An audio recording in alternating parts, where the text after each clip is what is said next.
man, what do you make of this falling out, I guess would be the term, between Corbin Burnes and the Brewers? He very unhappy. Not that he lost the arbitration case to them, which really wasn't all that much difference in the money, but the things that were said during the arbitration hearing, he feels really, really insulted by whatever their case was against him, and he let it known. It's damaged the relationship. I said that part just for people who were unaware of the story, but that sets you up. What do you make of all this? Well, Burnes made it sound as if the Brewers blamed him for not making the playoffs last year. I guess he didn't pitch as well down the stretch, but the Brewers have only themselves to blame by trading Josh Hader to San Diego. That's why they lost the playoffs, or lost a chance to make the playoffs. Somewhat similarly, Ryan Helsley returned to camp in Jupiter today, having lost his arbitration hearing in Tampa, and he said some things were said about him that he didn't like to hear either. And I suspect one of those was that he failed in the ninth inning of the first game of the playoff, but he wasn't quite as outspoken about it as Burnes seemed to be. Yeah, Burnes was not happy at all, and there really wasn't all that. And the thing that I don't understand, and for some reason I can't find this file now, and that's on me, but there really wasn't that much difference between what he asked for and what the Brewers offered. It might have been $750,000. And if you think about they were both in the $10 million range. I think they wanted 10-1 and he wanted 10-750, something like that. Yeah. So given how great he's been the last couple of years, and he did have a bumpy descent at the end of last season, but they weren't going to beat out the Cardinals anyway. His final 10-11 starts in whole weren't all that great, not by his standards.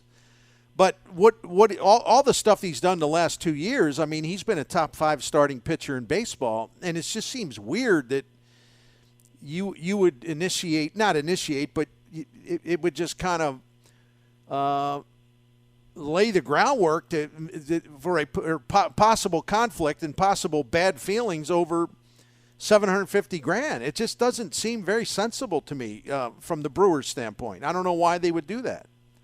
I don't, unless they were really desperate to score a victory here. But the way the Brewers operate, Burnes isn't going to be there much longer anyway, making $10 million. That's not because they want to pay much to too many people. Yeah, and I've been thinking that there's been a lot of talk, like the way it's been framed by some of our friends up in Milwaukee to cover the Brewers, and I think those guys do a really good job, even with the retirement of Colonel Tom Haudricourt. That you got Adames, you got Woodruff, and you got Burnes, and they'll try to sign one of those three guys to a big deal. I would think that this would reduce the chances that Burnes will be that guy. I mean, if he stays healthy, I mean, he can pretty much name his price if he stays healthy and still pitching well when he's eligible for free agency. 2 more years. It would seem that either he or Woodruff, one, will not be appearing long term for the Brewers. And you might be right about Woodruff being the favorite to stay on now. It's unusual. So I don't, when I look at that story and read about it, I saw the video of Burnes talking. He was very calm, very intelligent. I mean, I don't think anybody can question his competitiveness or his quality, or he seems to be a really solid dude all the way around. But it makes me. I already appreciate the Cardinals, even though I have some criticisms of certain things, because that's baseball, and especially in a passionate town. But I look at something like that, and I'm like, for whatever imperfections the Cardinals have, the way they run their franchise in terms of the roster and all that, boy, it just shows you how the other half lives. Even a team that's been pretty good like the Brewers, how things can just go bad in a hurry because of either their real financial restraints or they're just being a little tight with the buck. I don't know. Now here's Genesis Cabrera, who I guess his decision will be announced tomorrow, maybe, or Monday.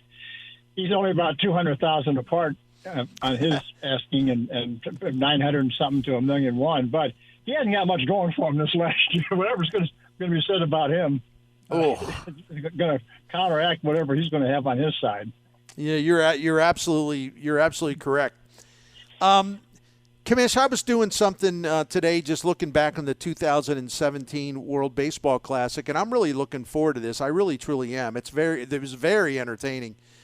But I was trying to find out how many guys got hurt, and there was the list was maybe a little bigger than I thought I would find. And do you think there's a chance, a good chance, the 13 Cardinals from the 40-man roster who are going to participate in this? Do you think there's a good chance that they'll all come back to Camp Jupiter healthy? Of course, people will announce. We'll figure Tyler O'Neill will be the first one out of action, right, playing for the Canadian team, but. I don't think they're going to last very long, so maybe he won't get hurt. I would be fearful, when you have you're counting Miklasz, maybe two of your and Goldsman on out, three of your top 7 or 8 players on the U.S. team.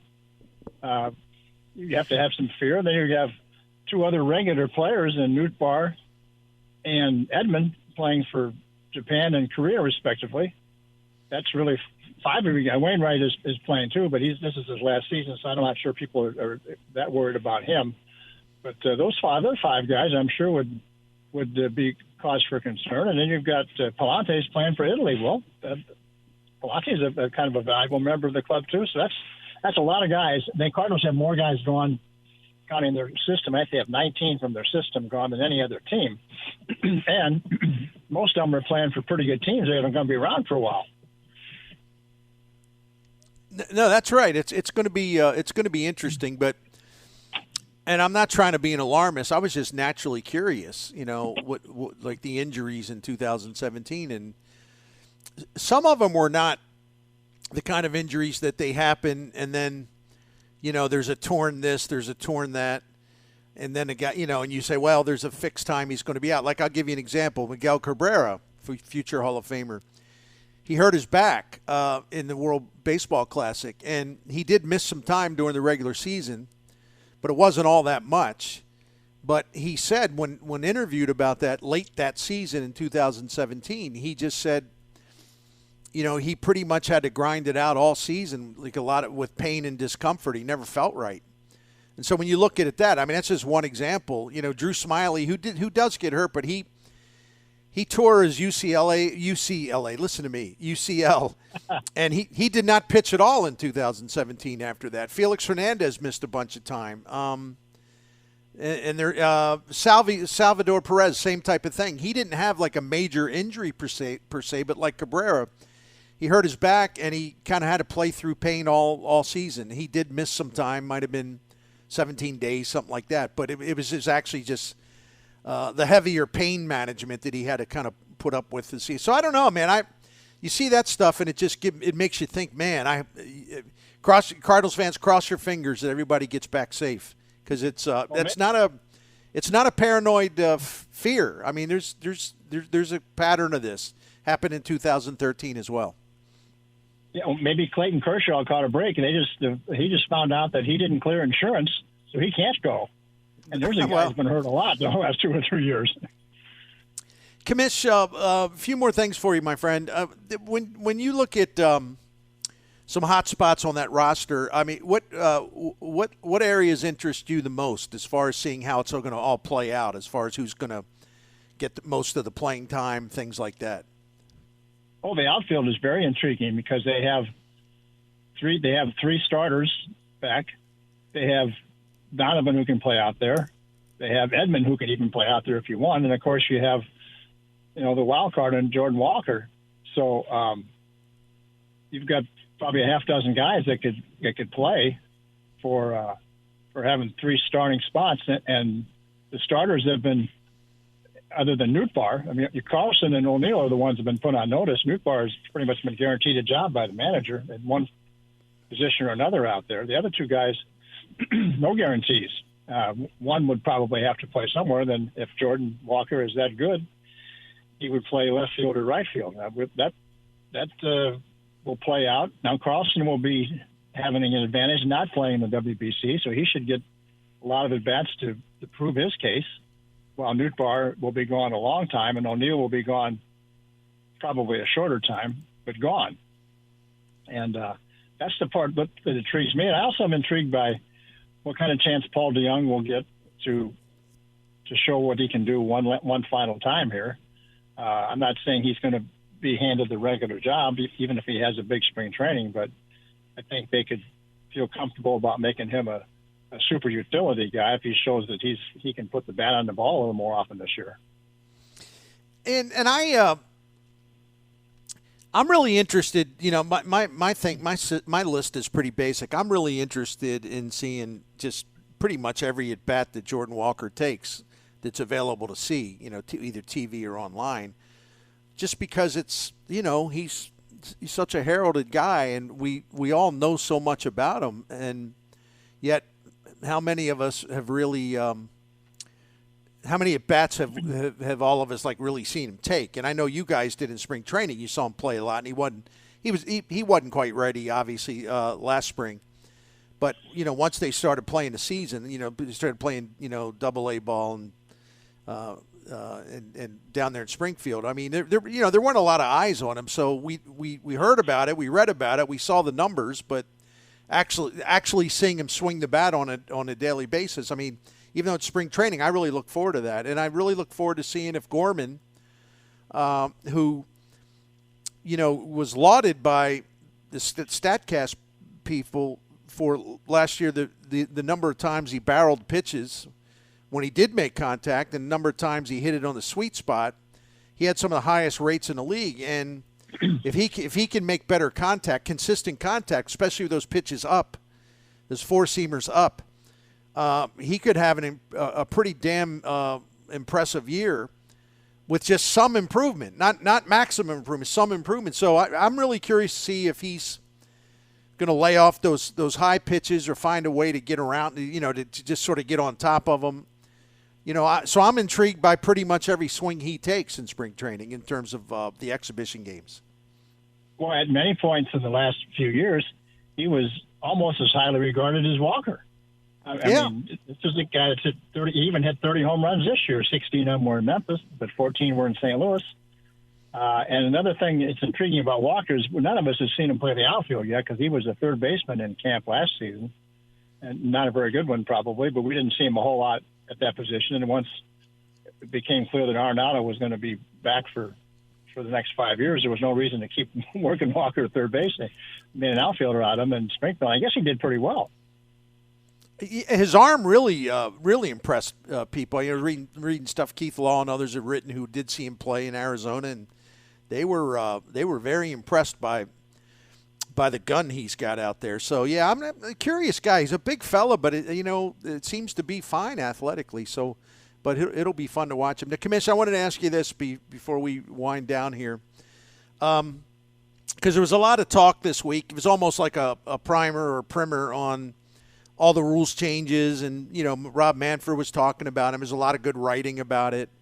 Of all the things that they're changing, what is your favorite and what is your least favorite?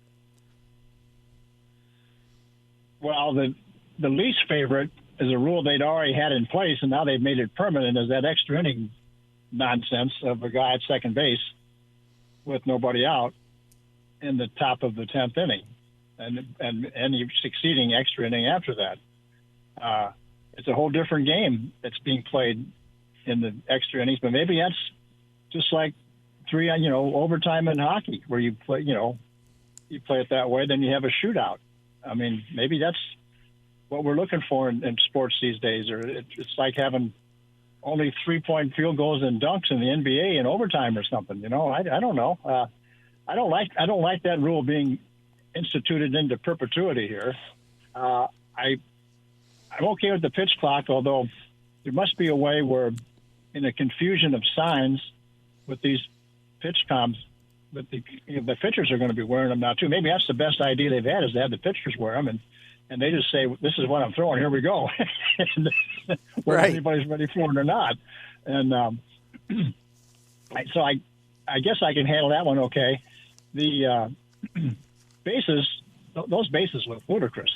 But maybe do you get there faster as a base runner or as a defender? I guess you probably do. There's surely, on a pickoff play at first base, there's more room to grab the bag when you get back. You know, you're not going to be pushed off by the first baseman. There's all kinds of places you can grab the bag there. And I don't want to see that that much. The throws to first, that's part of the charm of the game, is keeping a base runner close. I would like to see it limited to more than two unsuccessful ones, or before the third one. If you don't pick them off on the third one, that's a balk. You know, and look how many balks, how many balls are going to be called on pitchers not delivering within 15 seconds with nobody on base, or hitters, especially not being ready with like 8 seconds to go on the clock, and they're stepping out of the box every other pitch to adjust their batting gloves and stuff, and whatever else, their cups, and that part, that doesn't speed up the game that much, I don't think, when you've done away with the worst one of all, which is the ships. There's going to be a lot more scoring this year because you can't play your defenders where you want to. You can't play a second baseman in right field. You can't play one infielder on one side of the infield and three on the other side. There's going to be a lot more scoring, which is going to cut into that time you're saved of the pitch clock. And the single will make a comeback this year. It's been going down every year for a long time, but the single will return, at least more frequently. If the single and stolen base return, then I'm pretty much okay with anything. That's right. Part of baseball. It's been part of baseball since they started playing. In fact, it was the biggest part of baseball since they started playing until we got to the home run ages. So I'm okay with that. I love the stolen base. I guess we'll never see the triple come back, but at least we get the single back. That'll be something.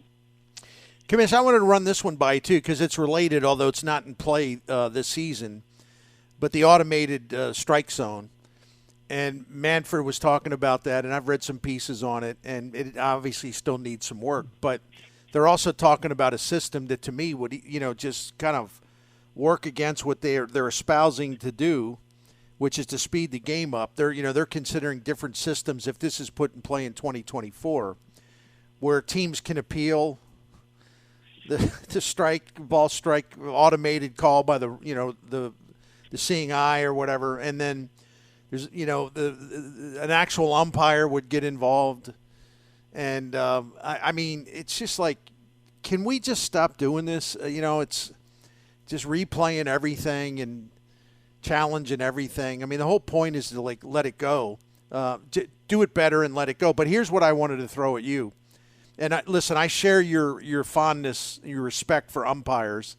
I think it's easy to pick on these guys. But you and I both know, as much as we respect that umpires, just the profession and the work that they do, and a lot of them are very, very good and don't get credit.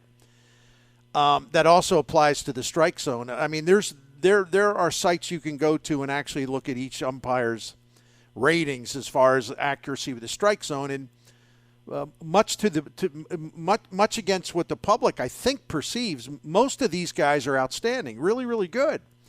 So what is the point of going through all this nonsense? Why not weed out the umpires who don't know how to call balls and strikes and they're really bad at it? Why not just get rid of those guys? Or you can even keep them on the crew, but they don't have to call balls and strikes. And again, man, you know me, I'm not an umpire hater, but some of these guys just don't have the touch for it. And they're the ones that are causing the problem and the demands for an automated strike zone. If the guys who were good at it continue to do how they've been doing it a long time, but you got rid of the guys who are incompetent at it, well, would we even be talking about this? I don't think we would. Or even the bad umpires you can defend. They have these scouting reports before every game on how to pitch hitters, what to look for, both sides of the ball, what the defense might do. Well, they got the umpiring assignments right there in front of them. They got, okay, here's Angel Hernandez, let's say, at home plate. And all the pitchers should know, and if they don't know, have the veteran pitchers tell them what kind of strike zone he's going to call, because those guys are going to call the same strike zone that they've called every game, pretty much.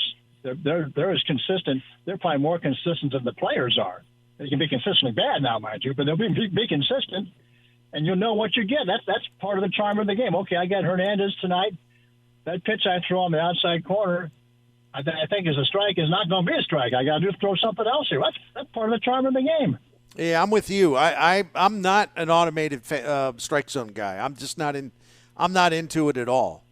And I think at least if they're going to actually go forward with this in 2024, I think the first few seasons will just be nothing but chaos. And I just don't. It's just not necessary to me. We don't want more replay. You already have enough replays as there are. Even though there is some limitation on them, but.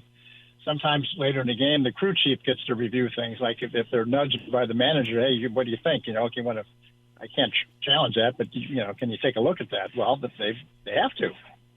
Yeah, no doubt. Well, Commish, wonderful conversation as always. Thank you for your time, and then looking forward to tracking you the best I can down in spring training. I guess I'm going to start going to Associated Press, seeing what's up there. So. Or Claves Online or wherever, I'll be good. Yeah, Claves Online. All right. A fine site. It is.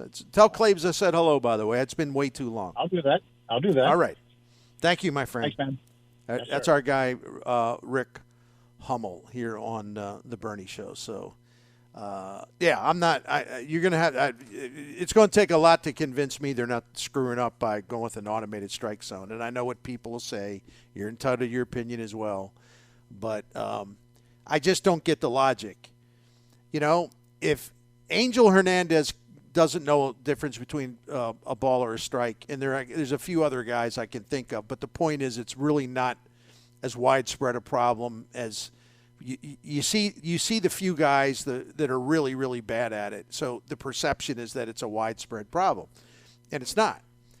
So you're going with all this technology where you're going to have more disputes. You have a different kind of people protesting and squawking because you're going to be able to challenge the seeing eye umpire or whatever you want to call it. Why not just dump the guys that don't know what they're doing behind the plate? Why not weed out the people that have no idea what a ball or a strike is and who don't care or work about getting better because they have way too much job security? And even though reports are filed and they're given bad grades, you still see these knuckleheads end up doing postseason games. There's no real accountability. It's fake accountability because you don't see guys fired who are just clearly incapable of doing something so important as working hard to make sure you're good at calling balls and strikes. And the guys are like, well, nobody's going to fire me. I don't care.